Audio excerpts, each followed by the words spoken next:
वृन्दावनेश्वरी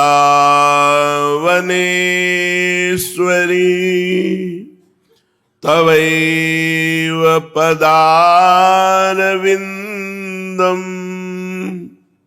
प्रेमामृतैकमकरन्द रसौघपूर्णम्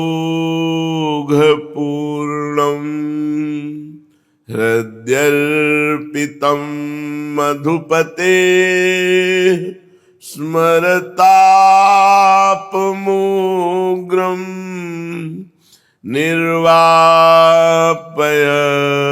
परम शीतलमाश्रयामि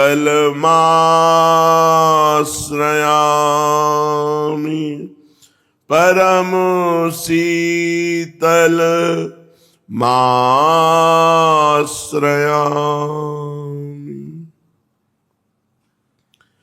परम सच्चिदानंद घन प्रेमानंद स्वरूप नवनिभृत निकुंज महामहिम परम पावन श्री वृंदावन धाम के लाड़िले युगल सरकार प्राणाराध्य प्राण प्रिय श्री प्रिया प्रीतम जो समस्त सहचरी वृंद खग मृग पशु पंछी तरुलता श्री यमुना रस रानी रजरानी समस्त ब्रजवासी परिकर के चरणों में कोटिशाह प्रणाम कोटिशाह नमन नमस्कार। उपासक को अपनी परवाह छोड़ देनी चाहिए, अपनी चिंता छोड़ देनी चाहिए, तभी दृढ़ भरोसा माना जाता है इष्ट का। इष्ट सर्वज्ञ है, इसलिए हमें ज्यादा अपनी बुद्धि नहीं लगानी कि अब हमारे जीवन का क्या होगा, मेरे में ये आचरण है, मेरे में ये आचरण नहीं है, मैं ऐसा हूं मैं वैसा हूं। अपनी चिंता छोड़ देनी चाहिए, अपनों की चिंता छोड़ देनी चाहिए, अपनी और अपनों की चिंता छोड़ देनी चाहिए, तभी चिंतन बनेगा। वो सबके हैं तो हमारे परिवार के भी हैं, वो सबके हैं इसलिए हमारे भी हैं, सर्वत्र हैं तो जहां मैं हूं वहां है, सब समय है तो इस समय भी है, फिर मुझे क्या परवाह करना। सर्वज्ञ हैं और हमें प्यार करते हैं, प्रमाण है इस बात का कि हमें प्यार करते हैं। हमारा मानव देह मिलना, संत समागम मिलना, श्रीधाम में उपासना करने का अवसर मिलना, ये सब प्रमाण है कि हमें प्रभु बहुत प्यार करते हैं। जब हमें वो प्यार करते हैं, सर्वज्ञ हैं, सर्वत्र हैं, सब समय में हैं और सर्वभूत हिते रताः, सबका हित चाहते हैं, फिर हमें चिंता क्या। यदि हमें अपनी चिंता है तो शरणागति में कलंक है। मस्त रहो, दुनिया बनाने वाला हमारा प्यारा है, ये दुनिया उसी का स्वरूप है, ये दुनिया उसी से चलती है, फिर क्या फिक्र। इतने बड़े मालिक के दास हो करके उदास हो जाना अपनी चिंता में, ये ठीक नहीं है। साधक को चाहिए हर समय मस्त रहे, न खाने की चिंता, न जीने की चिंता, न मरने की चिंता, कोई चिंता नहीं। रही भगवत प्राप्ति की तो जब चाहे ना तब मिल लेना कि हम तो बैठे ही हैं आपके लिए। बस एक बात की चिंता होनी चाहिए कि कहीं हम भगवान का विस्मरण न कर बैठे। बस जो अच्छा लगे, कथा अच्छी लगे कथा सुनो, नाम कीर्तन सेवा, किसी भी प्रकार से प्रभु से जुड़े रहो। जरूरी नहीं है कि मंत्र जपो, अगर मंत्र में मन नहीं लग रहा तो नाम जपो, नाम में मन नहीं लगा पद गाओ, पद में मन नहीं लग रहा तो कथा सुनो, सत्संग सुनो। आजकल यंत्र है, जब चाहो तब सत्संग सुन लो, जो चाहो वो सत्संग सुन लो, जुड़े रहो प्रभु से, बस वो मस्त रहो। हम लोग जुड़े संसार से हैं, कहलाते भगवान के दास हैं, इसीलिए परेशान है। खूब मजे हैं, सच्ची मानो, खूब मजे। गाली दो तो भी मजे, मस्त एकदम। जब आपको अपनी कोई परवाह नहीं रहेगी तो सोचो कितना आनंद रहेगा। जब अपनी परवाह नहीं तो औरों की परवाह क्या करें। अपनी परवाह से कुछ होना भी है क्या?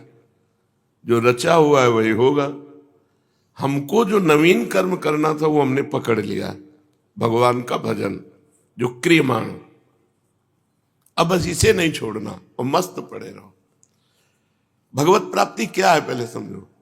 कोई कामना न रहना, कोई इच्छा चाह वासना खत्म। आप भगवत स्वरूप हो, कोई उसमें नवीन फूल फल थोड़ी लग जाते हैं साधना से, वासना हट जाती है। तो ऐसे वासना हटा लो कि हमारे भाग्य में नहीं लिखा है, ऐसे हटा लो। भाग्य में लिखा होता तो काहे को, तो दुर्भाग्य नहीं है, दुर्भाग्य नहीं है।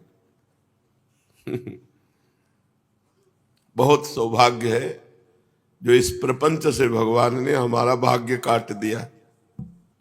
बिल्कुल निश्चिंत हो जाओ। भगवान के दास हो तो हमारी प्रार्थना मान लो। अगर तुम चिंता करोगे तो वो निश्चिंत रहेंगे, और तुम निश्चिंत होके पैर पसार दो कि मालिक अब हो गया, विश्व पूज्य बन जाओगे। ये रहस्य है। तुम जितना हाथ चलाओगे उतने परेशान होगे, और जितना हाथ पैर बंद कर दोगे चलाना उतने नाव जोर से चलेगी। ये उल्टा है मार्ग। प्रीति का मार्ग उल्टा है, भगवान का मार्ग उल्टा है। वहां जितनी जिम्मेवारी लिए उतने सड़ रहे हैं, और यहां जितनी जिम्मेवारी छोड़ दी है ना उतने ही आनंद में।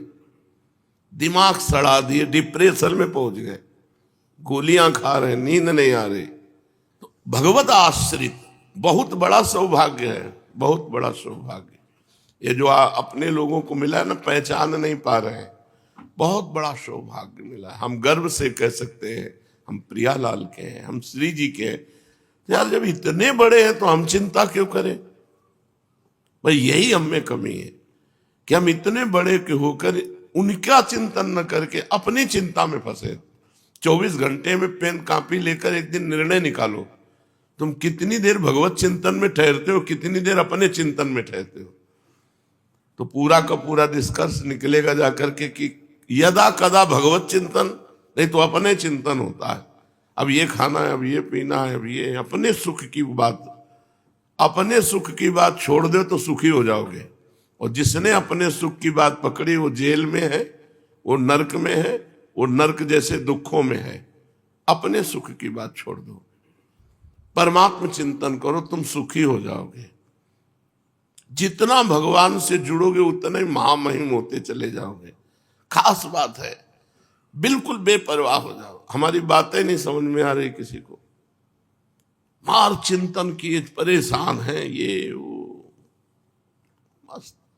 संतुष्टा एन केन का एन केन हुआ, भगवान श्री कृष्ण चंद्र जी कह रहे, संतुष्ट रहो हर परिस्थिति में। उनके नंबर देने से होता है।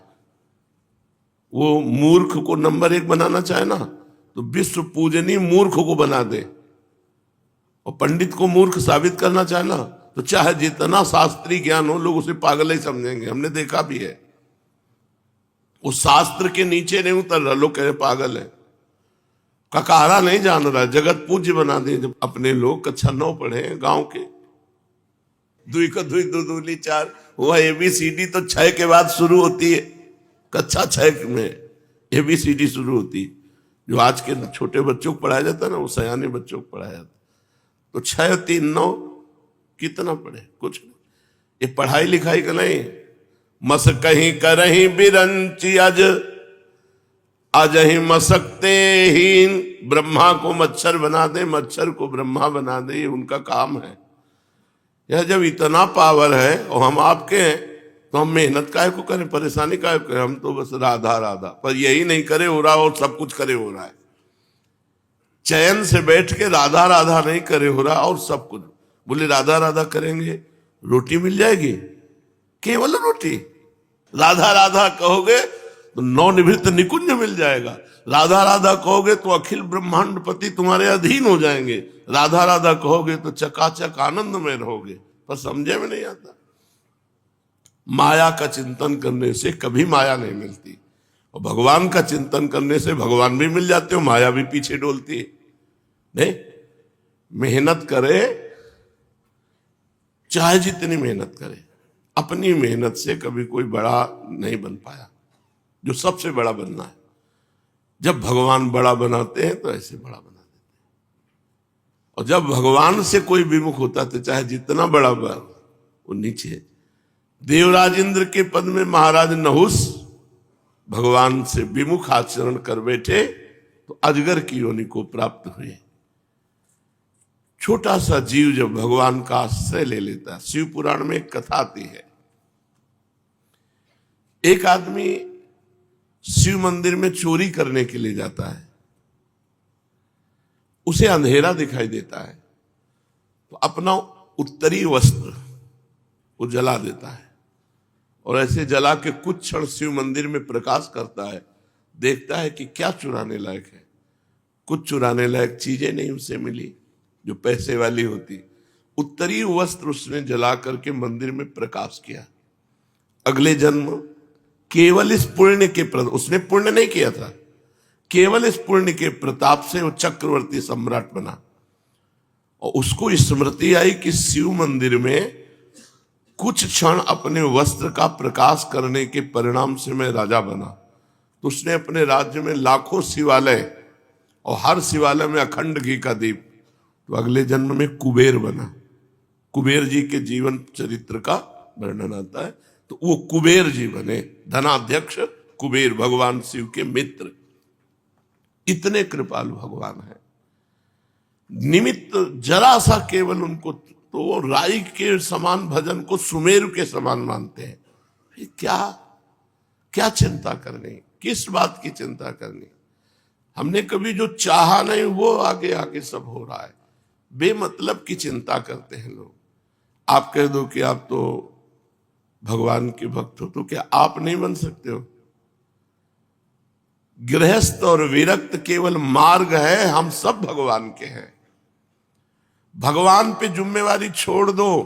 मान लो अपनी जिम्मेवारी सब भगवान पे छोड़ दो।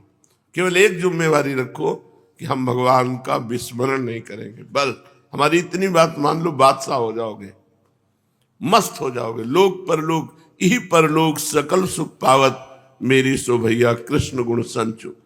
इस लोक और परलोक में समस्त सुख प्राप्त कर लोगे। कैसे बताए तुम्हें जीवन? जीवन के दोनों पक्ष देखे, कृष्ण पक्ष भी देखा है, शुक्ल पक्ष भी देखा है। इसलिए कहते हैं अपना भार प्रभु पे डाल के निश्चिंत हो जाओ। पर तुम निश्चिंत नहीं हो पा रहे हो क्योंकि तुम्हें लगता है कि भगवान गलती न कर दे। हाँ, हमारी इतनी बुद्धि प्रवीण कि भगवान पर विश्वास नहीं है, हम भगत कहलाते हैं। नहीं, ऐसे से ऐसा हो जाए। अगर हम भगवान पे बात छोड़ देते हैं, कहीं गलत निर्णय ना आ जाए, कहीं भगवान हमारी जिम्मेवारी ना ले तो नहीं। भगवान एक बार जो भगवान की शरण में आ गया, जो भगवान को गाली देते हैं, भगवान का अपमान करते हैं, भगवान की निंदा करते हैं, भगवान उनकी भी जिम्मेवारी लिए हैं। उनको भी ऑक्सीजन मिलता है, उनको पानी मिलता है, भोजन मिलता है, उनको जीवित रखते हैं। नहीं, पृथ्वी फट जाए 1 मिनट में मर जाए, अगली श्वास लेने की ताकत न रहे, दिल फेल हो जाए। लेकिन ऐसा नहीं होता। भगवान कोई छोटे मोटे हृदय वाले नहीं है। संपूर्ण चराचर जगत भगवान में वास करता है, और संपूर्ण चराचर जगत के हृदय में भगवान वास करते हैं। यो माम पश्यति सर्वत्र सर्वम च मयि पश्यति तस्याहम न प्रणश्यामि सच में न प्रणश्यति। कितना बड़ा संसार है। ये भगवान के एक रोमकूप में वास करता है। इतने बड़े भगवान हैं और इतने छोटे भगवान हैं। अणुअणियान, छोटे से छोटे परमाणु में भी आराम से भगवान शयन कर रहे हैं।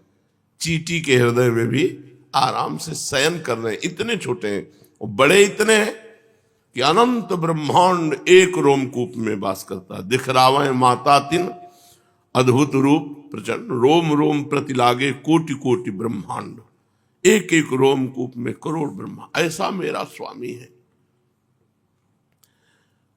वो अपने शरणागतों को बहुत प्यार करते हैं, पर हम लोगों की सन्मुखता भगवान की तरफ नहीं है, संसार की तरफ। जैसे हे भगवान मेरा एक काम बन जाए, मेरी ये चाहत पूर्ण हो जाए, तो भगवान हो गए साधन और चाह हमारी हो गई साध्य।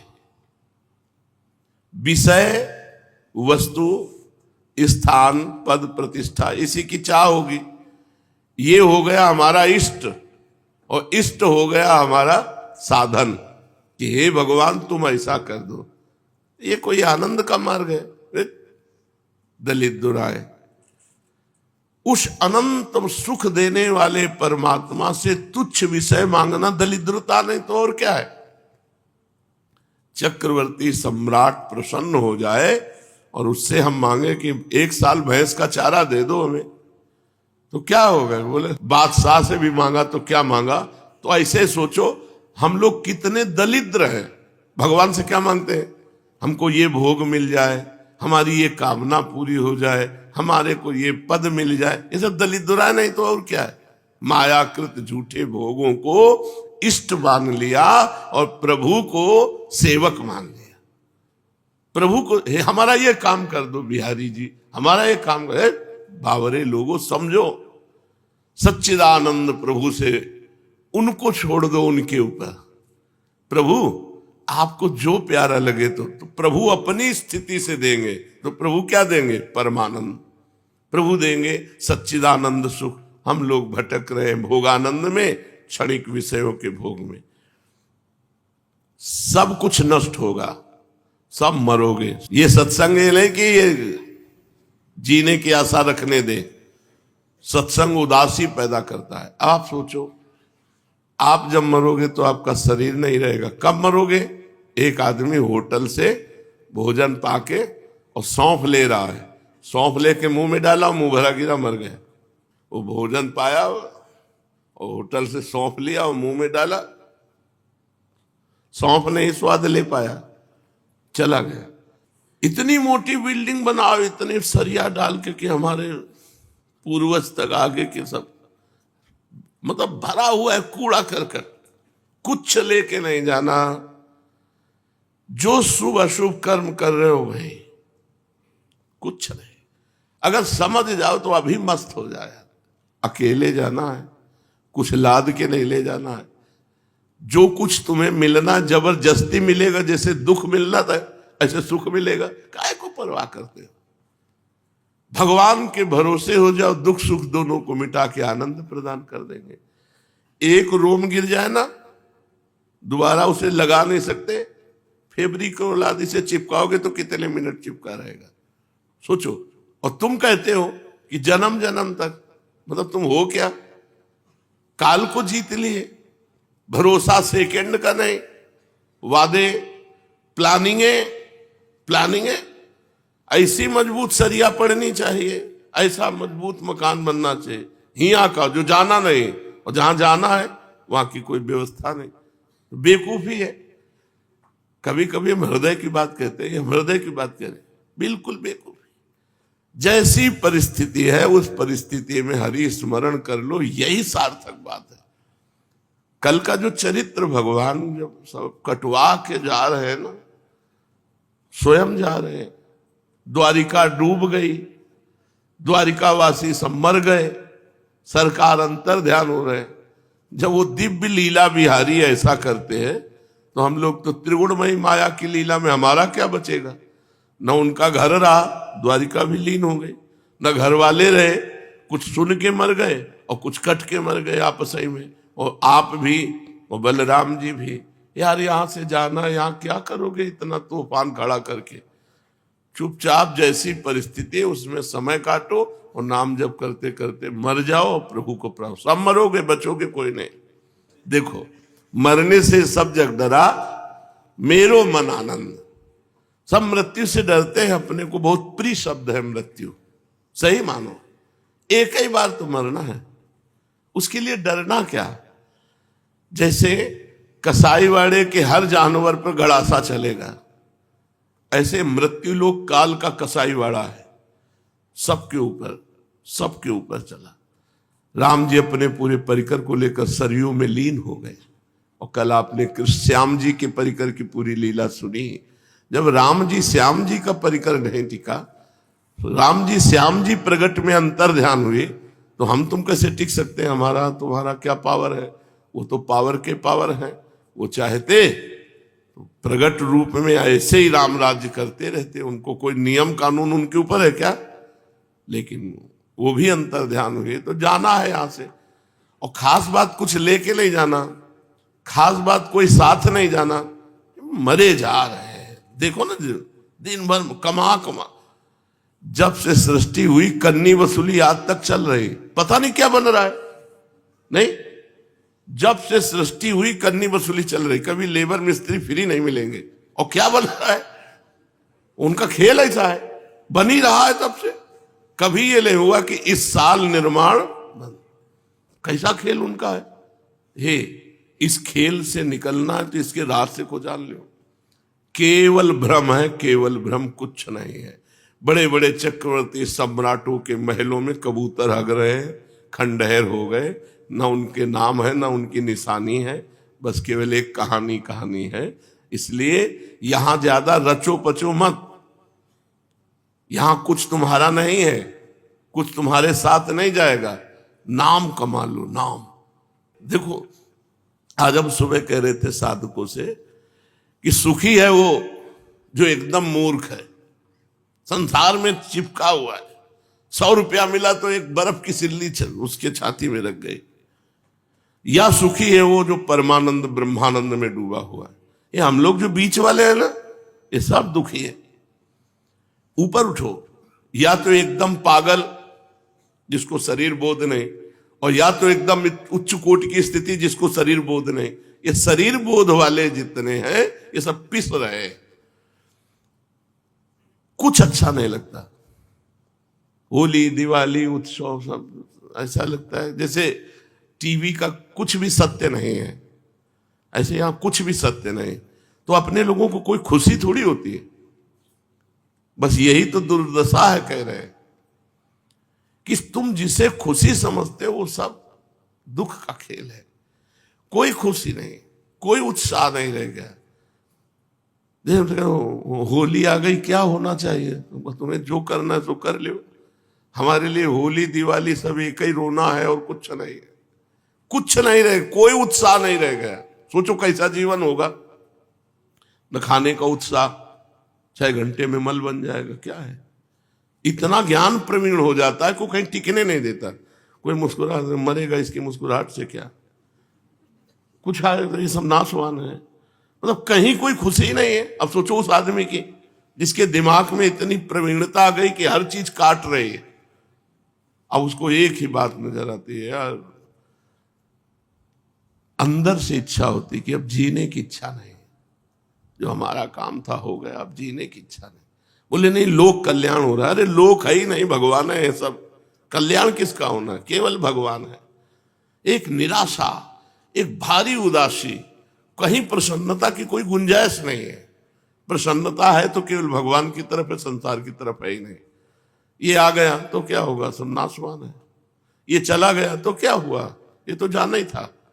कहीं कोई हर्ष नहीं, कहीं कोई शोक नहीं। कभी कभी लगता है कि क्या है, किसको उपदेश दे रहे हो। परमात्मा सामने बैठा है, उसका कल्याण होना है, अब इसमें भी रुचि खत्म। किसको उपदेश दे रहे हो, तुम ज्ञानी हो वो अज्ञानी है। नहीं, अगर तुम ज्ञानी हो तो सर्वम खलमिदम ब्रह्म, सब ब्रह्म है, किसको उपदेश कर रहे हो। अब वो भी गया। प्रश्न उत्तर आचरण में है नहीं, प्रश्न कर रहे हो ब्रह्म ज्ञान के क्या आचरण, वो भी गया। इतनी प्रवीण बुद्धि हर जगह से काट के शांत कर देती। शांत हो जाओ, चुपचाप शांत, और पड़े रहो भरोसे पे प्रभु के। यही है पर भजन का फल। कहीं राग नहीं, कहीं राग नहीं, सच्ची मानिए। किसी के मिलने से, किसी के बिछुड़ने से, कुछ पाने से, कुछ खोने से कोई फर्क नहीं। क्योंकि जो मिला है वो बिछुड़ेगा, जो बिछुड़ रहा है वो सत्य है, पहले से वो नाशवान है, बिछुड़ा हुआ है, उसको क्या, हमारा भ्रम था, हमने अपना मान लिया। तब संसार एकदम शून्य नजर आता है, कुछ अच्छा नहीं, कुछ अच्छा नहीं, कोई प्रिय नहीं, कोई अप्रिय नहीं। सोचो उस मन की क्या दशा होगी जहां कुछ प्रिय है नहीं। जो देखने के लिए हमको परमार्थ में दृष्टि चाहिए, उस दृष्टि के लिए रो, उस दृष्टि की प्राप्ति के, ये नौटंकी माया की, बिल्कुल नौटंकी माया। कुछ नहीं है, इतना सब कुछ होने पर भी ये सब माया है, सच्ची मानिए, कुछ नहीं। हम तो प्रणाम करते हैं जो इसको पाकर आनंदित है। कम से कम बच्चा है तो खिलौने में तो राजी है, वो खिलौने में तो राजी है, कम से कम जी तो रहा है। यहां जीना मुश्किल है, कुछ अच्छा नहीं, कुछ अपना नहीं, यहां कुछ सत्य नहीं, और यहां हम समय व्यतीत कर रहे हैं। सोचो, झूठे देश में, झूठी वस्तुओं में, झूठे पदों के लिए, झूठे लाभ के लिए हम अपना जीवन व्यतीत कर रहे हैं, झूठे लोगों के बीच में। झूठे लोग हैं, न तुम सत्य हो न ये सत्य है, न ये पहले था न ये बाद में रहेगा। सोचो जरा, सोचो अभी तो आपको कैसा लगेगा, एक व्याकुलता पैदा हो जाएगी, मैं कहां फंस गया। सब झूठा, अभी नहीं समझोगे तो जिस समय अंतिम श्वास होगी उस समय पता चल जाएगा। कोई सत्य नहीं है, न ये शरीर सत्य है, न ये मकान सत्य है, न भोजन सत्य है, सब झूठा है, सब झूठा है। यहां का खेल झूठा चलता रहता है। जब आए थे तो यहां खंडेर था, आज बिल्डिंग बनी हुई, वहां बिल्डिंग थी, खंडेर किया जा रहा है, यही खेल चलता रहता है। दोनों झूठे। सत्य उतना ही है जितना भगवान का स्मरण कर लो, हमारी बात मान लो, नहीं बाद में पछताओगे। सत्य है केवल भगवान का स्मरण, राधा राधा राधा, यही सत्य है, यही तुम्हारा जीवन है, यही तुम्हारा धन है, यही तुम्हारा मित्र है, और कोई मित्र नहीं। भजन करने से विवेक शक्ति बढ़ती है। विवेक इतना प्रवीण होता है कि कुछ लगता ही नहीं कि अपना है। कोई प्रणाम कर रहा है, माया का नाटक, तू सच्चिदानंद होकर के प्रणाम का नाटक करके मुझे फंसाना चाहता है। ये सच्चिदानंद भगवान है। न प्रणाम न नमस्कार, कहीं कोई सुख नहीं, कोई वृत्ति नहीं। ये हम अंदर की तुम्हें सब बातें बता रहे हैं, ग्रंथ खुला रखा है, अंदर की तुम्हें बात। ये पूरे संसार को उड़ा देता है ज्ञान। कुछ अच्छा नहीं लगता, कुछ। भोजन, वस्त्र, नहाना धोना, खाना पीना एक मुर्दे की तरह चल रहा है। क्यों? ये पता चल गया सब झूठा। जैसे टीवी के फिल्म में तुम्हारी श्रद्धा अगर ना हो तो तुम देख नहीं सकते। अब जैसे अपने लोगों को तो कोई फिल्म या कोई नाटक या नौटंकी देखने की जरूरत नहीं, बहुत बड़ा नाटक चल रहा है संसार के पर्दे में, इससे बढ़िया नाटक क्या हो। ये झूठा, जैसे वो झूठा ऐसे ये झूठा। सत्य पूरा का पूरा टोटल झूठा। वो कौ चौपाई से बता दे, उमा कहूं मैं अनुभव अपना, सत हरि भजन जगत सब सपना। एक बहुत बड़े संत थे, कई वर्ष उनके साथ गंगा किनारे रहे, सर्वेश्वरानंद सरस्वती जी। कल उनके शिष्य आए थे, बताया 10 वर्ष पहले पधार गए। तब से और निराशा बढ़, वो नया नया मतलब जैसे सुनने को मिलता है। बहुत बड़े ब्रह्मज्ञानी महात्मा, योग वासिष्ठ का ही केवल उनका प्रधान ग्रंथ योग वासिष्ठ। 4 से 6 बजे तक सुबह योग वासिष्ठ ही। सब ब्रह्मानंद में ऐसे बैठे, जो 8-10 संत रहते थे वो भी गए। यहां टिकना ही नहीं है। भगवान गए, तुम आशा लिए बैठे हो जन्म जन्म की, यही पूरा संसार के अब इतना बन गया और इतना बन जाए, तो उसके बाद जहां बनना था वहां ध्यान नहीं दिया। बनना है भजन, सच्ची समझ लो। सब पढ़े लिखे सुने का एक ही फल है, सब साधन कर या फल सुंदर, प्रभुपद पंकज प्रीति न। इसीलिए कह रहे तुम बेपरवाह हो जाओ। बने तो खूब बने, बिगड़े तो भरपूर बिगड़े, हमें पाई भर लेना देना नहीं। हमें लेना देना है कि हमारा चिंतन भगवान से न छूटे, बस इतनी हमारी प्रार्थना मान लो सब लोग। भगवान से चिंतन न छूटे, बस यही सार बात है। बड़े बड़े प्रवचन हो रहे हैं, बड़े बड़े निर्माण हो रहे हैं, बड़े बड़े उत्सव हो रहे हैं, सब मायाकृत, सब मायाकृत। महा उत्सव है, एक एक चिंतन की वृत्ति अपने भगवान में लग रही, इससे बड़ा कोई उत्सव नहीं। भावोत्सवेन भजताम रस काम धेनु। अगर हम अंदर से चिंतन कर रहे राधा राधा, यही सत्य, यही सार्थक, और सब मिथ्या, सब मिथ्या। अर्जुन जी राजस्वी यज्ञ में एक चींटे को देखा, उसकी एक टांग टूटी हुई, 3 टांग केवल लड़खड़ाता हुआ, एक छोटा सा अन्न का टुकड़ा बड़ी मेहनत से ले जा रहा है। तो अर्जुन जी देखकर भगवान से कहा कि देखो श्री कृष्ण, क्या इस जीव को कभी सुख मिलेगा जो एक अन्न का मुंह में टुकड़ा बड़ी मेहनत से 3 टांग केवल, चींटे की टांग वैसे ही बहुत हल्की होती है और एक टूट गई थी, 3 से घसीट रहा था, इसे कभी सुख मिलेगा? तो भगवान ने कहा अर्जुन तुम्हें पता है ये 14 बार इंद्र बन चुका है, 14 बार इंद्र बन चुका है ये जो चीटा है। अब आप सोचो इंद्र बनने के बाद ये क्या यहाँ के पदों की महिमा, क्या यहाँ के भोगों की महिमा। कोई कभी भोगपति बनता है, कभी खाकपति बनता है। यहाँ की इच्छा करना, हे भगवान मेरा ये काम बन जाए, आग लगे काम में। भगवान तुम हमारे चिंतन से न जाओ, बस इतनी बात। सब विश्राम यही है, सब आनंद यही है, सब ज्ञान की पूर्ति यही है। सनकादि परम ज्ञानी महात्मा हरिश शरणम। भगवान शंकर कोई साधक थोड़ी है, लेकिन भगवान की लीला कथा कहते रहते हैं, निरंतर नाम जप करते रहते। जिस मनुष्य ने ये बात पकड़ ली कि भगवान का स्मरण ही सत्य, वो जीत गया, और नहीं तो सब हार गए। हम लोग भगवान को साधन बना लेते हैं, तो प्रतिष्ठा वैभव रुपया इष्ट हो गया, और इष्ट जो है वो साधन बन गया। भगवान को साधन बना लेते हैं, साध्य बना लेते हैं संसार को, जबकि प्रारंभिक साधना यहीं से है कि अपने संसार को जितना तुम्हारे पास है उसे साधन बना लो और भगवान को साध्य बना लो।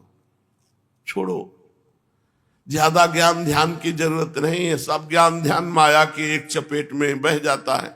भगवान का स्मरण, बस एक बात पकड़ लो कि मुझे भगवत विस्मरण ना होने पावे।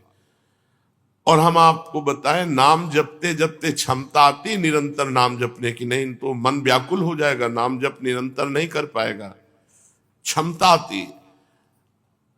अब कैसे तुम्हें बताएं, अपने लोग ऐसे अभ्यास किए, लेटे हैं बस नाम चल रहा है, फिर नहीं चैन पड़ रहा, फिर बैठ गए, फिर लेटे हैं, कभी बेहोश हो गए नींद में तो बात अलग, नहीं रात दिन उसी में। तब वो नाम की क्षमता आती है कि उठते बैठते मंद मुस्कुराते हुए भगवान की स्मृति चल रही। तुम लोग थोड़ी देर माला जपे, इसके बाद छोड़ दिए, अंदर से बिल्कुल छोड़ दिए। अब जो मन आया सो अंदर के, तो ऐसे नहीं होता। हमने इसीलिए माला प्रधान नहीं रखी ना, हम साधक को कभी प्रेरित करते हैं कि आप माला ही लेकर करें। अंतर की वृत्ति, 11 माला किया, इसके बाद टांग दिया खूंटी पे माला, और अंतर की वृत्ति छोड़ दी, तो तुम्हारा भजन किस काम का? भजन का मतलब है सतत, निरंतर, अव्यावृत, अखंड। वो चलेगा अंतर की माला से। ये जिम्मेवारी भगवान को दे दी हमने कि गिन लेना, कितने हुए, जितनी जरूरत हो उतने गिन लेना, और जब जरूरत हो जाए कि पूरी हो गई तो मिल लेना। हम अर्जा जप रहे, देहाती आदमी, हम तुम्हारे गणना वणना के चक्कर में नहीं पड़ेंगे कि भाई 21 माला है, 11 माला। अर्जा एक भी श्वास खाली न जाने देंगे, बस इतना हमारा प्रयास रहेगा। और इस पर कृपा कर दो तुम कि हमारी श्वास वृत्ति आपके सुमिरन से खाली न जाए। बस ये मस्ती की बात कह रहे, बस इतना ही पकड़ना, कुछ नहीं पकड़ना। एकांत छत में निकल जाते थे, बैठे एकांत कोने में, निरंतर चल रहा है नाम मंत्र। कभी कभी मन की एक वृत्ति होती है, चलो संसार में चले, उसी को मारना है, चलो ये भोग ले, उसी को मारना है। अब मन नहीं लग रहा, बिल्कुल मन नहीं लग रहा, फिर भी हम शुरू है अपने नाम में वो क्षमता बढ़ रही है आपके अंदर, भागवती क्षमता बढ़ रही है। अनजाने में आप महाबली बन रहे हैं। काम क्रोध लोभ मोह मद मत्सर, वही भागवती क्षमता, उनसे जीतने की आपको। साधक इस बात को देख ही नहीं रहा है, वो अपने समय को व्यर्थ गवा रहा है। सोचो, आपको 10 वर्ष हो गए, किसी को 20 वर्ष हो गए, क्या आपके अंदर की क्षमता बढ़ी? आप अंदर देखो। क्षमता का मतलब नाम सहन करना। नाम जब करना, आप खिलवाड़ मत समझो। नाम जब कर रहे हैं, 4 घंटे सह गए, अभी 20 घंटे बकाया है। 10 घंटे सह गए, 10 घंटे से लगातार नाम चल रहा है, आप विचलित नहीं हुए तो सह गए 10 घंटे का। जब अभी आपके 14 घंटा बकाया है, 24 घंटे जब बेहोश हो गए तो बेहोश हो गए। ऐसी व्याकुलता पैदा होती, करके देखना, आनंद की बात नहीं, भरभराता है मन। जब उसको दबाओ ना चारों तरफ से घेर के नाम में, तो व्याकुल होता है मन। कमरे में नहीं बैठने देगा, निकल करके बालकनी में खड़ा कर देगा। राधा राधा राधा राधा, नेत्र अपनी तरफ भागेंगे, इंद्रियां अपनी तरफ। व्याकुलता सहन करो, उसको बढ़ाओ समय अंदर से अंदर चिंतन का। यही सार है, नहीं तो सब बेकार है, सब मजाक है। माया हमें मजाक बना दिए। भगवान का विस्मरण करा के इतना अमूल्य मानव जीवन और हम व्यर्थ कर दी। कोई 30 का है, कोई 40 का, क्या हासिल हुआ? ये तो कृपा कहो कि धाम में पड़े हो, अगर धाम में ना हो तो तुम्हारे पास है क्या? क्या है? साधक के पास बल होता है चिंतन बल। श्री हरिवंश नाम बल लहो, अपने मन भाई सब कहो, रहो शरण हरिवंश की।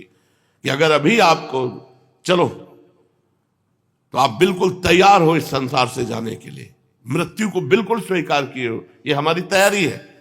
अभी चलो, अब सोचो अभी शाम के मरेंगे, क्या तैयारी तुम्हारे पास? तुम्हारे पास है विश्वास कि शाम तक तुम भगवान के चिंतन से अलग नहीं होगे? धोखा हो जाएगा। अगर निरंतर भजन चलता है तो तैयार है, अभी आ जाओ, चाहे कभी आ जाना, हम बिल्कुल तैयार मिलेंगे। जैसे हम कहते हैं अटैची हमारी तैयार रहती। क्यों? हमारा समय तैयारी में फिट है, हमारा कुछ नहीं है, कुछ नहीं है, बिल्कुल फ्री ऐसे है। 1 रुपया नहीं है, एक भी व्यक्ति नहीं, गुरु भगवान की कृपा से 1 व्यक्ति नहीं है हमारे पास। आपको लग रहा होगा हमारे जो हमारा तिजोरी है उसमें 1 भी फोटो नहीं है संसार की, 1 भी रुपए की प्रियता नहीं है। ये हम वैराग्य की बात नहीं कहते, गुरु प्रसाद की कहते। और कहीं ऐसे अंगूठा या दस्तखत की जरूरत नहीं, बिल्कुल तैयार अटैची है। अभी बुलाओ, अभी चलो, मालिक हमारा कोई है नहीं आपके सिवा। और जब है नहीं तो चिंतन जाएगा कहां चिंतन जाएगा? ऐसे नहीं है चिंतन कि अब किसी की तरफ जा रहा है, ऐसे नहीं है, ऐसे नहीं। हम चाहने वाले कि आ जाओ, फिर किसी और, एक चाहत जीवन भर। नाटक ये सब चल रहा है माया का। चाहत केवल एक प्रीतम से, अभी बुलाओ, अभी तैयार है। तो आप तैयार हो मरने के लिए? जीने के लिए तैयार हो, जीने की आशा में प्रभु से मांग कर रहे हो, भोगों की, वस्तुओं की, पद की, प्रतिष्ठा की।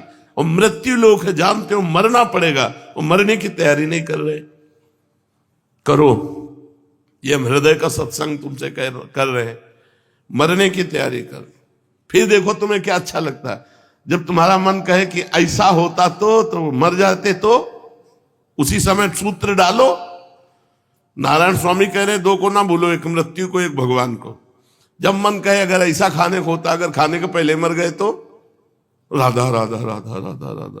धोखे का जमाना है ये सब, बिल्कुल दो। हमें भरोसा नहीं प्रवचन के बाद पानी पी पाएंगे कि नहीं, कोई भरोसा नहीं। मृत्यु लोग, भयावह लोग, केवल भगवान का स्मरण। तो अपनी चिंता छोड़ो, अपनों की चिंता छोड़ो, केवल भगवान की चिंता करो। सार बात तुम्हें बता रहे, कुछ नहीं करना। भगवान को न फूल चाहिए, न फल चाहिए, न इत्र चाहिए, न सोना चांदी चाहिए। खाने हैं सोने चांदी की, सोने की खाने हैं, चांदी की खाने हैं। अरे 4 लाख योजन का एक पहाड़ केवल सोने का है। उन भगवान को किलो 2 किलो, मन 2 मन, कुंतल 2 कुंतल सोना से रिझा लोगे जिन्होंने सोने की खान पैदा कर दी, चांदी की खान पैदा कर दी, जिन्होंने वस्तुएं, उनको केवल आप चाहिए, आप। और हम अपने को देने को तैयार नहीं, हम अपने को दे चुके हैं माया में, और भगवान को देना चाहते हैं मायापति को माया।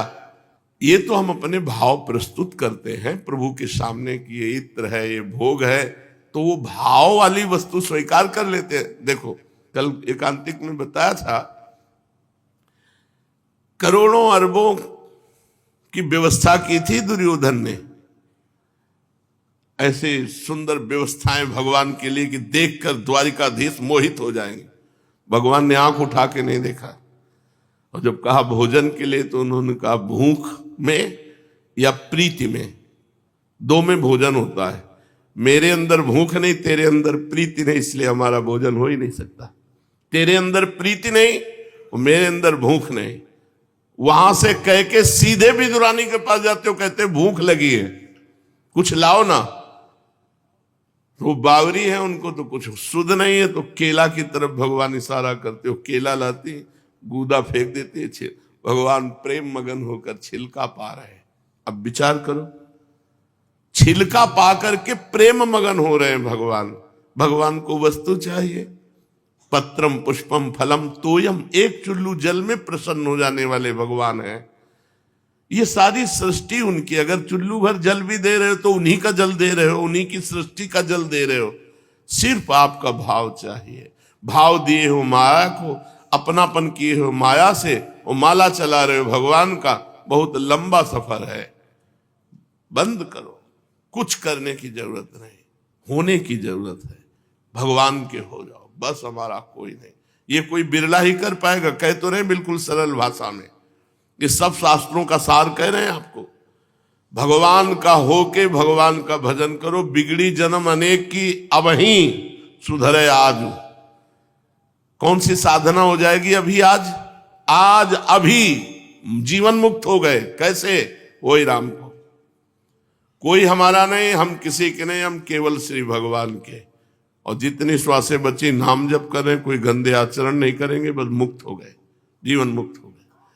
चलते हैं श्रीमद् भागवत महापुराण। आज 12 स्कंद प्रारंभ हो रहा है, जिसमें कलयुग के भगवान के जाने के बाद जो राजवंश हुए उनका वर्णन है। राजा परीक्षित ने पूछा भगवान परमहंस श्री सुखदेव जी से, यदुवंश शिरोमणि भगवान श्री कृष्ण जब अपने परम धाम पधार गए तब पृथ्वी पर किस वंश का राज्य हुआ तथा अब किसका राज्य होगा? आप कृपा करके मुझे ये बतलाइए। परमहंस श्री सुखदेव जी महाराज ने कहा, प्रिय परीक्षित, मैंने तुम्हें 9वें स्कंद में बात बतलाई थी कि जरासंध के पिता बृहद्रथ के वंश में अंतिम राजा होगा पुरंजय, रिपुरंजय जिसका नाम कहा गया। उसके मंत्री का नाम होगा शुनक। वो अपने स्वामी को मार डालेगा और अपने पुत्र प्रद्योत को राज सिंहासन पर अभिषिक्त करेगा। प्रद्योत का पुत्र होगा पालक, पालक का विशाखयूप, विशाखयूप का राजक, और राजक का पुत्र होगा नंदिवर्धन। प्रद्योत वंश में यही 5 नरपति होंगे। इनकी संज्ञा होगी प्रद्योतन। ये 148 वर्ष तक पृथ्वी का उपभोग करेंगे भगवान के जाने के बाद। ये 5 राजा हुए। इसके पश्चात शिशुनाग नाम का राजा होगा। शिशुनाग का काकवर्ण, उसका क्षेमधर्मा, क्षेमधर्मा का पुत्र होगा क्षेत्रज्ञ, क्षेत्रज्ञ का विदिशार, उसका अजात शत्रु, फिर दर्भक, और दर्भक का पुत्र होगा अजय। अजय से नंदिवर्धन और उससे महानंदी का जन्म होगा। शिशुनाग वंश में 10 राजा होंगे। ये सब मिलकर कलयुग में 360 वर्ष तक पृथ्वी का राज्य करेंगे। 5 राजा 148 वर्ष तक, और ये 10 राजा 360 वर्ष तक। प्रिय परीक्षित, फिर महानंदी की शूद्रा पत्नी के गर्भ से नंद नामक पुत्र होगा। वो बड़ा बलवान होगा। महानंदी महापद्म नामक निधि का अधिपति होगा, इसलिए उसे महापद्म भी कहेंगे। वह क्षत्रिय राजाओं के विनाश का कारण बनेगा। तभी से राजा लोग प्रायः अधार्मिक हो जाएंगे। महापद्म पृथ्वी का एक क्षत्र शासक होगा, उसके शासन का उल्लंघन कोई भी नहीं कर सकेगा। क्षत्रियों के विनाश में हेतु होने की दृष्टि से उसे दूसरा परशुराम ही समझना चाहिए। उसके सुमाल्य आदि 8 पुत्र होंगे, वे सभी राजा होंगे और 100 वर्ष तक इस पृथ्वी का उपभोग करेंगे। कौटिल्य, वात्स्यायन तथा चाणक्य के नाम से प्रसिद्ध एक ब्राह्मण विश्वविख्यात नंद और उनके सुमाल्य आदि 8 पुत्रों का नाश कर डालेगा। उनका नाश हो जाने पर कलयुग में मौर्यवंशी नरपति पृथ्वी का राज्य करेंगे।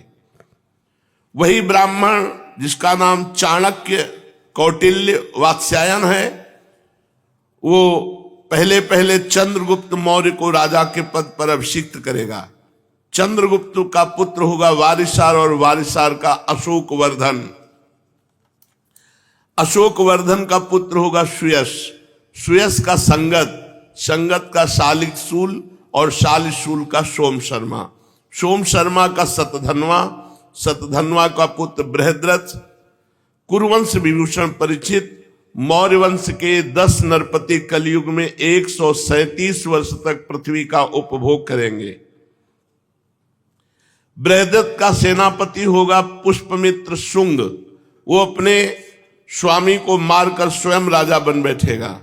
पुष्पमित्र का अग्निमित्र और अग्निमित्र का सुज्येष्ठ होगा, सुज्येष्ठ का वसुमित्र, वसुमित्र का भद्रक, भद्रक का पुलिंद, पुलिंद का घोष और घोष का पुत्र होगा वज्रमित्र। वज्रमित्र का भागवत, भागवत का पुत्र होगा देवभूति। शुंग वंश के 10 नरपति 112 वर्ष तक पृथ्वी का पालन करेंगे। परीक्षित, शुंगवंशी नरपतियों का राज्यकाल समाप्त होने पर यह पृथ्वी कर्णवंशी नरपतियों के हाथ में चली जाएगी। कर्णवंशी नरपति अपने पूर्ववर्ती राजाओं की अपेक्षा कम गुण वाले होंगे। शुंगवंश का अंतिम नरपति देवभूति बड़ा ही लंपट होगा, उसे उसका मंत्री कर्णवंशी वसुदेव मार डालेगा और बुद्धि बल से स्वयं राज्य करेगा। वसुदेव का पुत्र होगा भूमित्र, भूमित्र का नारायण, नारायण का सुशर्मा, सुशर्मा बड़ा यशस्वी होगा। कर्णवंश के 4 नरपति कर्णवायन कहलाएंगे और कलयुग में 345 वर्ष तक पृथ्वी का उपभोग करेंगे। प्रिय परीक्षित, कर्णवंशी सुशर्मा का एक शूद्र सेवक होगा बलि, वो आंध्र जाति का एवं बड़ा दुष्ट होगा। वो सुशर्मा को मारकर कुछ समय तक स्वयं पृथ्वी का राज्य करेगा। इसके बाद उसका भाई कृष्ण राजा होगा। कृष्ण का पुत्र श्री शांतकर्ण और उसका पौर्णमास, पौर्णमास का लंबोदर, लंबोदर का पुत्र चिबिलिक होगा। चिबिलिक का मेघ स्वाति, मेघ स्वाति का अटमान, अटमान का अनिष्टकर्मा, अनिष्टकर्मा का हाले, हाले का तलक, तलक का पुरुषवीर, पुरुषवीर का पुत्र होगा राजा सुनंदन। परीक्षित, सुनंदन का पुत्र होगा चकोर, चकोर के 8 पुत्र होंगे जो सभी बहु कहलाएंगे। इनमें सबसे छोटे का नाम होगा शिव स्वाति, वह बड़ा वीर होगा और शत्रुओं का दमन करेगा। शिव स्वाति का गोमती पुत्र और उसका पुत्र होगा पुरीमान, पुरीमान का मेधाशिरा, मेधाशिरा का शिवस्कंद, शिवस्कंद का यज्ञश्री, यज्ञश्री का विजय, विजय के 2 पुत्र होंगे चंद्रविग और लोमदि। परीक्षित, ये 30 राजा 456 वर्ष तक कलयुग में पृथ्वी का राज्य भोगेंगे। इसके पश्चात अवभृति नगरी के 7 आभीर, 10 गर्दभी, 16 कंक ये पृथ्वी के राज्य करेंगे। ये सब के सब बड़े लोभी होंगे। इसके बाद 8 यवन, 14 तुर्क यहां राज्य करेंगे। 8 यवन, 14 तुर्क राज्य करेंगे। इसके बाद 10 गुरुंड और 11 मौन नरपति होंगे। मौनों के अतिरिक्त ये सब 1099 वर्ष तक पृथ्वी का उपभोग करेंगे। 11 मौन नरपति 300 वर्ष तक पृथ्वी का शासन करेंगे। जब उनका राज्यकाल समाप्त हो जाएगा तब किलकिला नाम की नगरी में भूतनंद नाम का राजा होगा। भूतनंद का वंगिर, वंगिर का भाई शिशुनंदी और यशोदानंदी और प्रवीरक ये 106 वर्ष तक पृथ्वी का राज्य करेंगे। इनके 13 पुत्र होंगे, सब के सब वाल्मीकि कहलाएंगे। उनके पश्चात पुष्पमित्र नामक क्षत्रिय और उसके 10 पुत्र दुर्मित्र का राज्य होगा। परीक्षित वाल्मीकि वंशी नरपति एक साथ ही विभिन्न प्रदेशों में राज्य करेंगे। उनमें 7 आंध्र देश के, 7 ही कौशल देश के अधिपति होंगे, कुछ विदुर भूमि के शासक और कुछ निषेध देश के स्वामी होंगे। इनके बाद मगध देश का राजा होगा विश्वस्फूर जी। ये पूर्वोक्त पुरंजय के अतिरिक्त द्वितीय पुरंजय कहलाएगा। ये ब्राह्मण आदि उच्च वर्णों को पुलिंद, यदु और मद्र आदि म्लेच्छ प्राय जातियों के रूप में परिणित कर देगा। इसकी बुद्धि इतनी दुष्ट होगी कि ब्राह्मण, क्षत्रियों, वैश्यों का नाश करके शुद्ध प्राय जनता की रक्षा करेगा। ये अपने बलवीर से क्षत्रियों को उजाड़ देगा। पद्मवतीपुरी को राजधानी बनाकर हरिद्वार से लेकर प्रयाग पर्यंत सुरक्षित पृथ्वी का राज्य करेगा। परीक्षित ज्यों-ज्यों घोर कलयुग आता जाएगा त्यों-त्यों सौराष्ट्र, अवंती, आभीर, शूर, अर्बुद, मालव देश के ब्राह्मणगण संस्कार शून्य हो जाएंगे। सिंधु तट, चंद्रभागा, तटवर्ती प्रदेश, कौंतीपुर और काश्मीर मंडल प्रायः म्लेच्छ स्वभाव वाले, संस्कार ब्रह्म तेज से हीन, केवल नाम मात्र के द्विज और म्लेच्छों का राज्य होगा। परीक्षित सब के सब आचार विचार विहीन म्लेच्छ प्राय हो जाएंगे। ये सब एक ही समय भिन्न भिन्न प्रांतों में राज्य करेंगे। सब के सब परले, सिर के झूठे, अधार्मिक, स्वल्प दान करने वाले होंगे। छोटी छोटी बातों को लेकर ये क्रोध के मारे आग बबूला हो जाया करेंगे। ये दुष्ट लोग स्त्री, बच्चों, गौओं और ब्राह्मणों को मारने में नहीं हिचकेंगे। दूसरे की स्त्री को भोगना, दूसरे के धन को हथिया लेना कलयुग में स्वभाव बन जाएगा। सबका स्वभाव पराई स्त्रियों को भोगना, दूसरे के धन को हड़प लेना। ऐसे लोगों की न बढ़ती देर लगेगी और न नष्ट होते देर लगेगी। ये क्षण में रुष्ट और क्षण में तुष्ट। इनकी शक्ति और आयुध होगी बहुत थोड़ी।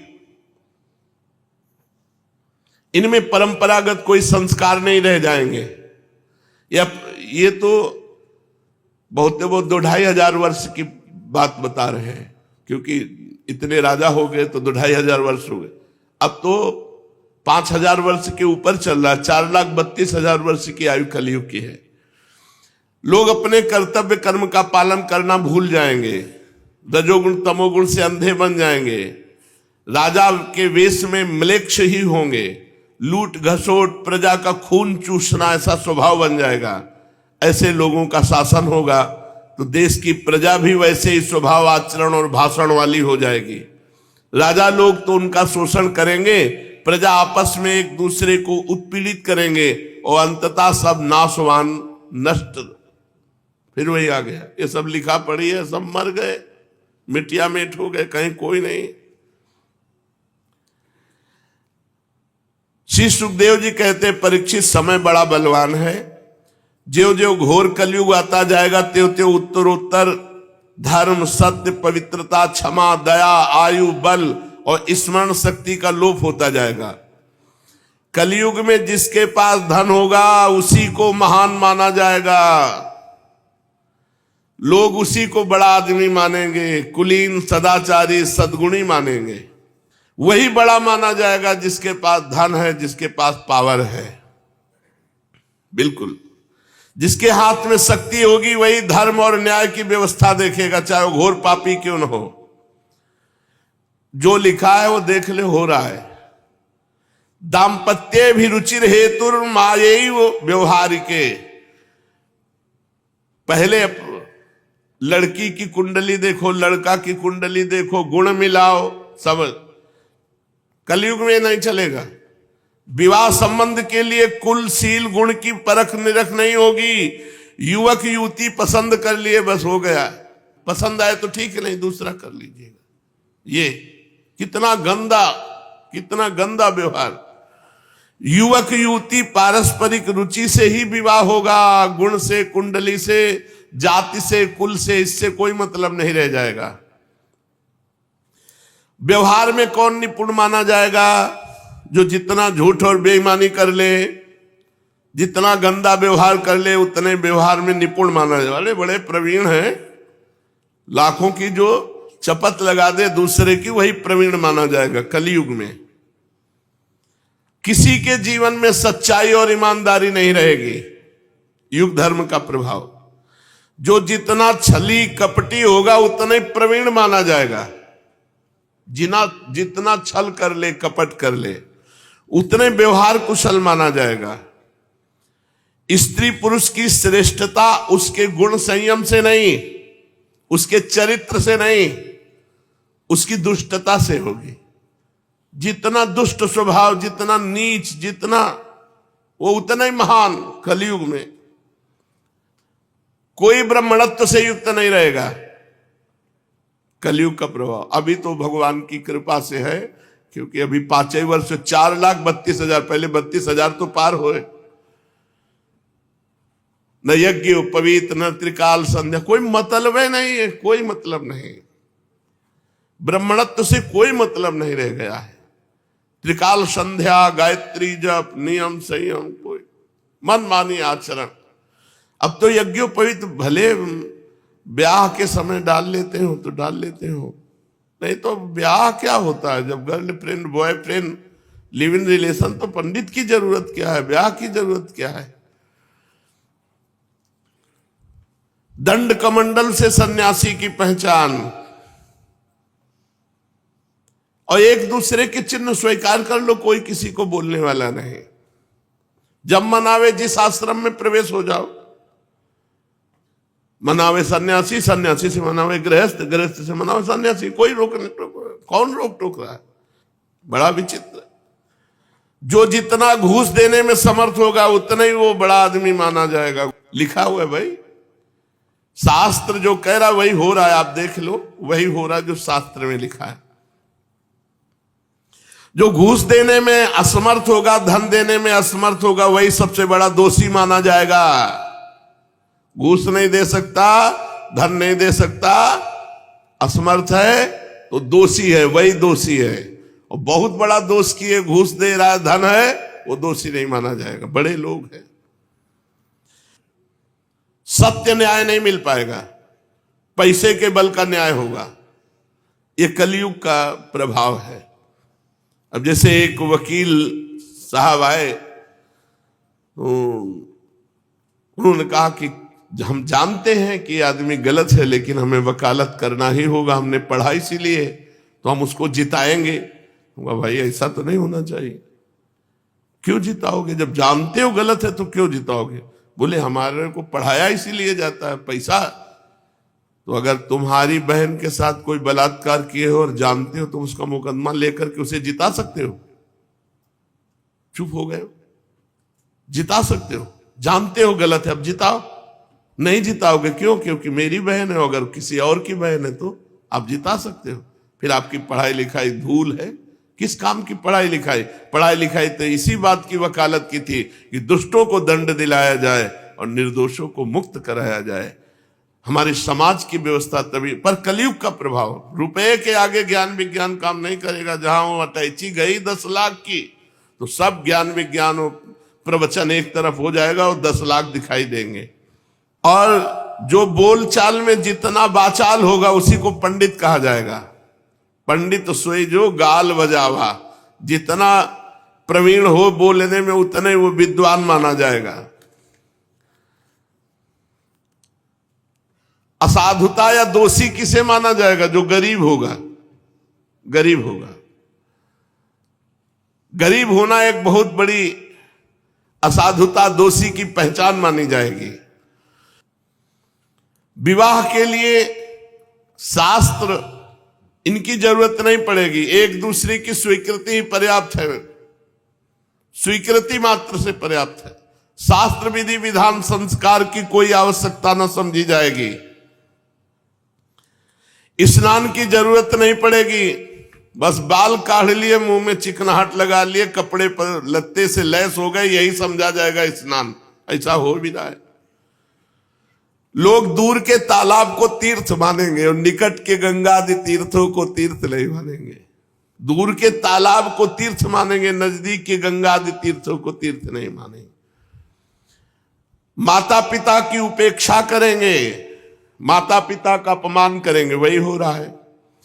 सिर पर काकुल बाल खाना ही सुंदरता मानी जाएगी। शरीर के सौंदर्य का चिन्ह होगा बाल। जीवन में सबसे बड़ा पुरुषार्थ होगा इन प्रकार पेट भर ले, बस यही पुरुषार्थ होगा। जो जितनी ढिठाई से बात कर सके उतना ही वो सच्चा माना जाएगा। योग्यता चतुराई सबसे बड़ा लक्षण होगा। मनुष्य अपने कुटुंब का पालन कर ले वही प्रवीण माना जाएगा, चाहे धर्म से चाहे अधर्म से। अगर कोई दान पुण्य भी करेगा तो अपने यश के लिए करेगा, खूब नाम हो जाए, इतना दिया, यहां गए, इतना किया, छपाया यूट्यूब में, ऐसे सारी पृथ्वी में दुष्टों का बोलबाला हो जाएगा। राजा का कोई नियम नहीं रहेगा। नीच स्वभाव के अत्यंत निर्दयी क्रूर राजा होंगे। लोभी इतने होंगे कि उनमें और लुटेरों में कोई अंतर नहीं माना जाएगा। प्रजा की पूंजी छीनना, दूसरे की पत्नियों को हड़प लेना, ये सब कलयुग में। प्रजा पहाड़ों और जंगलों में भाग जाएगी, किसी तरह बीज गुठली फल फूल खा करके अपना पोषण करेगी। कलयुग में कभी वर्षा नहीं होगी, सूखा पड़ जाएगा, तो कभी कर पर कर राजा के द्वारा लगाया जाएगा, कभी इतनी वर्षा होगी कि अन्न ही नहीं हो पाएगा, कभी कड़ाके की सर्दी पड़ेगी, पाला पड़ेगा, कभी आंधी चलेगी, कभी गर्मी पड़ेगी, कभी बाढ़ आ जाएगी। कलयुग में प्रायः ऐसे ही से प्रजा पीड़ित रहेगी। लोग आगे चलकर ऐसी परिस्थिति आएगी कि भूख मिटाने के लिए भोजन नहीं मिलेगा, प्यास के लिए पानी नहीं मिलेगा। आज जैसे लिखा है 4 वर्णों की मर्यादा नहीं रह जाएगी, तो नहीं रह गई। जैसे लिखा है ब्याह के लिए पंडित या शास्त्र की आज्ञा की जरूरत नहीं, मनोनीत, मन में हमने चयन कर लिया, चयन कर लिया, वो हो गया। भूख प्यास के लिए लोग तड़पेंगे, मरेंगे आगे जब समय। इसीलिए कर ले अभी भजन कर ले, कलयुग है और आगे आएगा तो देख लेना। ऐसे ऐसे रोग होंगे कि कोई नहीं बचेगा कि जिसके रोग ना हो। देख लो, हमने कैंसर का नाम कभी सुना नहीं था अपने समय में, अब कैंसर ऐसे हो रहा है जैसे जुकाम बुखार, ऐसे कैंसर फैल रहा है। कलयुग में मनुष्यों की परम आयु रह जाएगी 30 वर्ष। 10 वर्ष में जवान और 20 वर्ष में बुढ़ापा, 30 वर्ष में ढनंग गए। 30 वर्ष आगे चल करके आयु आएगी, 30 वर्ष में सब हो जाएगी पूरी जिंदगी का खेल। जितने में अभी जवान होते हैं उतने में सब हो जाएगा। परीक्षित, कलिकाल के प्रभाव से मनुष्यों के शरीर छोटे छोटे होने लगे, साइज कम होता जा रहा है। देखो कहां साइज बढ़ रहा है, अब इतने बड़े बहुत इतने बड़े हो गए। अब ऐसा तो नहीं कि लंबे चौड़े, शरीर छोटे छोटे क्षीण रोगग्रस्त होंगे। कोई वेद की आज्ञा नहीं मानेगा, वर्ण आश्रम सब कोई वेद की आज्ञा नहीं मानेगा। पाखंड बढ़ता जाएगा। राजा लोग होंगे लुटेरों के समान, गौवें बकरियों के समान हो जाएंगी। वो आई थी ना गाय, गोद में लेके आए थे, देख लो जो लिखा है। तो हम कहा बच्चे हैं, बोले नहीं दूध देती हैं, इनके बच्चे हैं। ऐसे गोद में लिए थे, छोटी छोटी गौवें हो जाएंगी बकरियों की तरह और कम दूध देने वाली बन जाएंगी। वानप्रस्थी और सन्यासी ये विरक्त आश्रम वाले घर गृहस्थी की तरह, तपसी धनवंत दरिद्र ग्रही, कलि कौतुक तात न जात कहे। जिनसे वैवाहिक संबंध है उन्हीं को अपना संबंधी माना जाएगा। धान जौ गेहूं ये छोटे छोटे पौधे होंगे और रसहीन होने लगेंगे। जैसे अब खाद पड़ती है, अब कहां पावर रह गया। पहले की रोटी जो खाई है गाय के गोबर में पैदा हुई, वो स्वाद अब इन रोटियों में थोड़ी रह गया, ऐसे ही पाते चले जाओ, ऐसा गेहूं में स्वाद था। वृक्षों में जो रसाल फल देने वाले वृक्ष हैं सब सूख जाएंगे, सूख गए, बगीचे के बगीचे सूख गए।